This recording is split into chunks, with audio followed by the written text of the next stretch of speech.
হযরত মুয়াজ ইবনে জাবাল রাদিয়াল্লাহু হইতে বর্ণিত আছে যে রাসূলুল্লাহ সাল্লাল্লাহু আলাইহি সাল্লাম ইরশাদ করেছেন, হে মুয়াজ, তুমি কি জানো যে বান্দাগণের উপর আল্লাহ তাআলার কি হক? আর আল্লাহ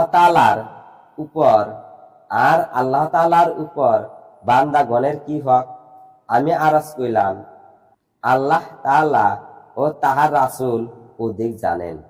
তিনি বলিলেন, বান্দাগণের উপর আল্লাহ তাআলার হক হইল বান্দাগণের উপর আল্লাহ তাআলার হক হইল বান্দাগণের উপর আল্লাহ তাআলার হক হইল তাহার ইবাদত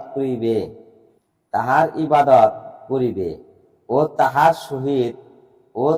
সহিত কাহাকেও শরীক করিবে না।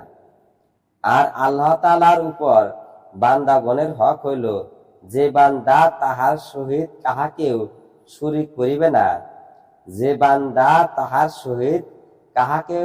করিবে না, তাহাকে তিনি আযাব দিবেন